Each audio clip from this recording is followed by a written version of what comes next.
Seria possível você dar um exemplo para a gente dessas competências? Você falou sobre vida de base, né? O que é a vida de base? Quais são as doenças, por exemplo, o ajuste que o corpo tem que fazer nessa vida de base? Como aquela pessoa está olhando para a vida dela e como aquilo pode afetar a vida de base dela?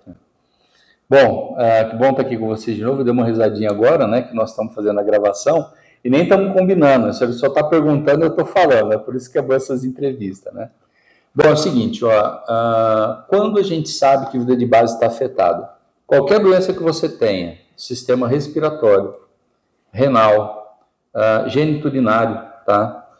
Cardíaco, hepático, tá? Glicêmico, tudo isso é vida de base. Tá? Falando do hepático, acho que é uma boa maneira da gente comentar, né? Nosso fígado, ele metaboliza comida. Então, dependendo da nossa demanda externa, quando você está sob ataque, sob algum problema, você tem que liberar colesterol, né? Que é a energia de base. Isso é feito através da metabolização que o fígado faz. Então, o fígado, ele transforma comida em energia para a gente sobreviver, tá? Então, se a tua percepção externa indica que vai faltar comida, automaticamente, você vai ter esse teu fígado acelerando os processos de metabolização. Ok? Mas o processo de metabolização dele já está normal. E a tua percepção externa, se você percebe, por exemplo, que vai perder teu emprego ou arrochado a situação econômica, você continua passando para o teu fígado, passar fome. Aí, o cérebro, entendendo isso, faz com que o fígado processe mais ainda os metabolismos. Mas chega uma hora que o cérebro percebe, né, e o fígado percebe que está o máximo dessa produção metabólica. E está chegando a percepção externa que você vai passar fome. Então, o que acontece? O fígado tem que aumentar o tamanho dele. Porque só aquele tamanho e o processamento, embora esteja no máximo, não é suficiente, que você está passando a mensagem de que vai vir falta, né, carência de comida. Tá? Então, ele aumenta o tamanho dele. Por quê? Porque ele tem que aprimorar, ele tem que dar uma vantagem para esse corpo, para esse fígado, né? E, infelizmente, aumentar o tamanho do fígado, a gente conhece como câncer, tá? A nossa brincadeira começa com a esteatose, tá? A esteatose, que é a gordura no fígado, é o início de que você está recebendo e passando uma percepção de carência, geralmente alimentar. Mas o que eu venho percebendo nos últimos tempos é que o fígado não responde só à carência de alimento, mas ele responde à carência de cuidados. Mas não é assim, eu estou carente de um aliso, de um carinho, tá? É você, por exemplo, perceber que você vai perder alguém que até então era responsável pela sua sobrevivência, tá? Isso, infelizmente, ainda se encontra muito, né, com as pessoas mais antigas um pouco, né? Hoje, em mulheres na faixa de 60 anos, né, na faixa de 65 anos, até um pouquinho mais baixo até, que por um motivo ou outro é uma geração em que às vezes os maridos tiraram de empregos lá atrás. Não, então estamos ganhando bem, pode sair do seu emprego, você vai cuidar da família, você vai cuidar do filho. E às vezes essa mulher tinha um emprego próspero, tá? E abandonou para cuidar da família. Agora a família estável, às vezes os filhos já cresceram, essa mulher tem uma necessidade de estar fora, ganhar o seu dinheiro, e às vezes o relacionamento não vai bem. Então, dependendo do processamento que ela tem, ela fala assim, pronto, se esse cara me larga agora, o que eu faço? Como é que eu vou sobreviver? Né? E quem está me assistindo, por favor, pessoal, não tem a ver com feminismo, com machismo, isso, tá? É uma característica de percepção, as mulheres acontecem isso, né? E agora? Como é que eu vou sobreviver? Lá eu não tive chance, como é que eu me loco agora no mercado de trabalho? Então, só às vezes, né, uma má estadia ali do relacionamento do casal, numa situação dessa, não importa. Se essa mulher joga que a percepção dela é que pode largar, que pode ter dificuldade financeira, a ponto hoje de dificuldade de dinheiro, dificuldade de comer, né? Vai começar a esteatose hepática, né? E lá no finalzão pode evoluir, né, para esse aumento que eu citei agora. Então, isso é um dos exemplos de como reage a nossa percepção do meio em relação às doenças que aparecem, né? Mas engraçado, Jairo, que já estendendo um pouco, né, saindo do fator hepático, depende muito de como você olha o meio mesmo, né, de como você interage com a percepção externa. Por exemplo, né, duas pessoas diferentes perdem o emprego, tá? Só que são duas pessoas diferentes, cada um tem a sua individualidade.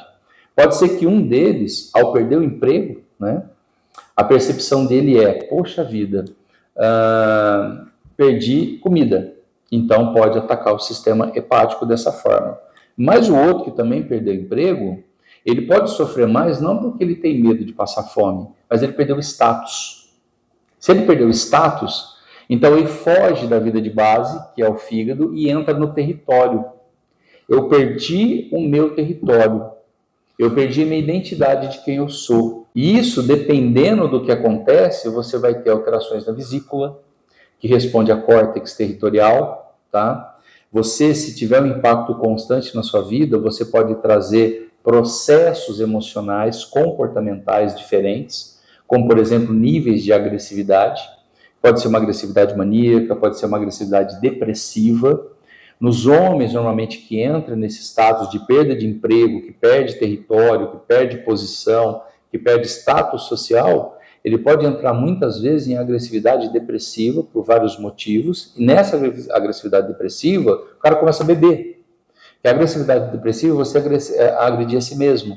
Então vai entrar os vícios aí, como por exemplo a bebida. Nos jovens hoje, que é muito comum, é o borderline, que é o fato de se cortar, se mutilar.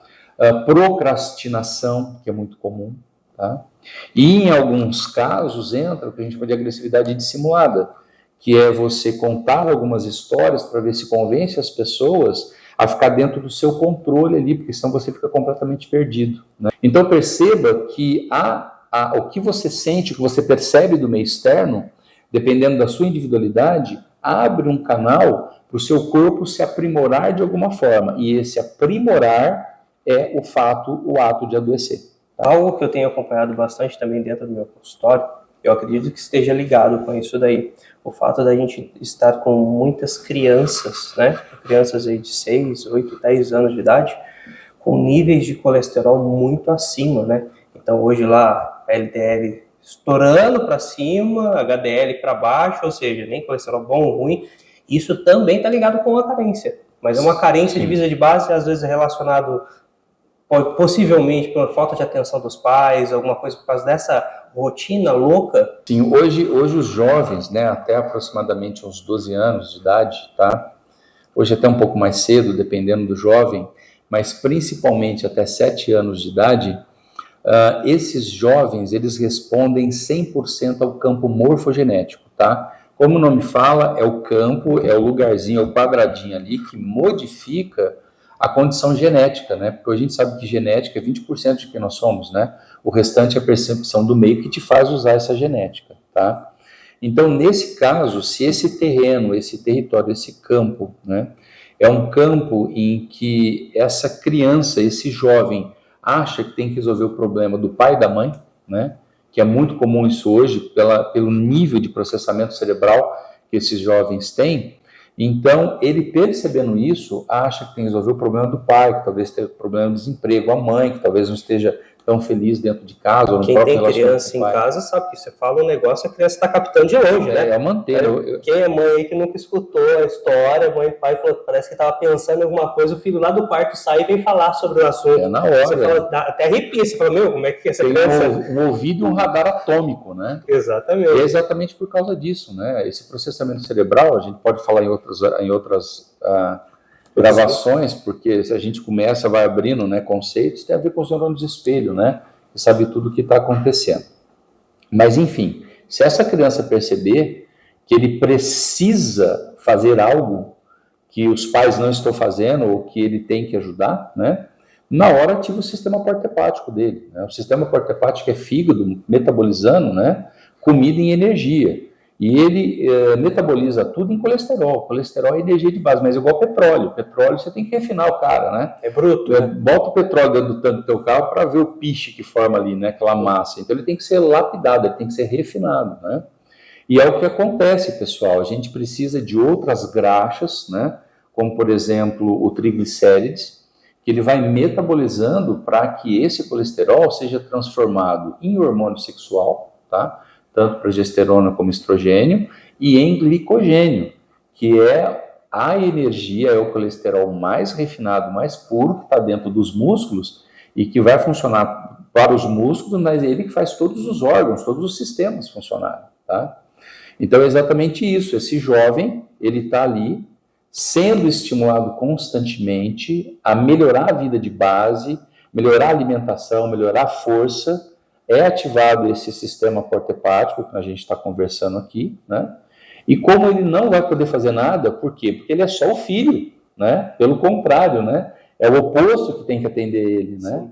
Então, ele não consegue utilizar essa energia, esse colesterol. Então, ele não é lapidado, ele não é refinado. Então, vai aumentar os índices de gordura, tá? E aí, já de cara, começa a estatose hepática. Então, entende o que pode ocasionar lá na frente, né? Então, a gente tem que antever isso daí, né? A gente tem que parar de olhar só para a doença. Então, a nossa medicina clássica, que olha para a doença, é muito bem olhado, tá? Então, a gente não precisa olhar mais para a doença. Eu falo que o problema sempre está pronto, né? A gente tem que olhar para a solução. Então, a gente tem que dar um passinho para trás e entender o porquê que aquele ajuste está acontecendo. O porquê que aquela doença está acontecendo, tá? E tudo vai depender da individualidade da pessoa e como ela percebe o mundo, né? Então, é por isso que eu acho, Jairo, que a gente tem que começar a fazer algumas gravações para ir falando especificamente, ó, essa doença pode ser uma percepção aqui, outra ali, é dessa maneira que você está enxergando, dá uma olhada para isso, para você ajudar as pessoas, né, a não deixar o ciclo da doença evoluir a tal ponto para chegar num câncer, numa doença degenerativa, numa doença autoimune, né? Porque quanto mais você não ouve o teu corpo, mais você passa que ele está fraco ainda, ele vai fazendo ajustes cada vez mais fortes, né? Esses ajustes, pessoal, acaba dando ruim uma hora, né? Por exemplo, se esse ajuste for para limpar o seu sistema, que o seu sistema está sujo, né? Por exemplo, os seus drenadores como intestino, fígado, rim, pulmão, se eles estão muito sujos, tá? E eles estão lá tentando se limpar, e você está passando ainda informação de que você está fraco, eles não funcionam, chega uma hora ele começa a limpar tanto, e a limpeza excessiva que o próprio corpo faz nele mesmo são as doenças autoimunes, né? Grosseiramente falando. Sim. Então a gente tem que usar a inteligência biológica, tá? Que é uma análise da biologia que a gente faz para antever esse ciclo da doença. A doença tem que ser um ciclo de começo e um ciclo de término, né? O problema é quando ela cronifica. O que eu mais pego hoje em consultório, vocês colegas aí que estão me assistindo também, são essas doenças crônicas, tá? E antigamente, as técnicas que a gente usava, deixava o cara 6 meses ali adormecido. Hoje, não dá uma semana, o cara cronifica de novo, vem com o mesmo problema e continua, né? Porque não termina o ciclo da doença, a pessoa não olha para aquilo que está iniciando o processo. Então a gente tem que dar um passinho para trás e ensinar a olhar o que é doença. Adriano, muito obrigado mais uma vez por esse bate-papo, viu? E, gente, tem mais vídeo, hein? Vou pegar ele aqui, que a gente vai continuar ainda falando aí desses 4 impactos, tá? A gente vai estar falando dessas situações onde o corpo ele se adapta, tá ok? Então, gostou do vídeo? Deixa o seu like aí, deixa o seu comentário, que a gente vai estar esclarecendo para você. Mas pode combinar o que você vai perguntar para mim, tá? Vai estar fazendo ali, ó, na bucha só, mas estamos aí. De surpresa, gente. Que é assim que é gostoso. Aí sai o que tem mesmo, tá? Gente, vem com a gente, até daqui a pouco.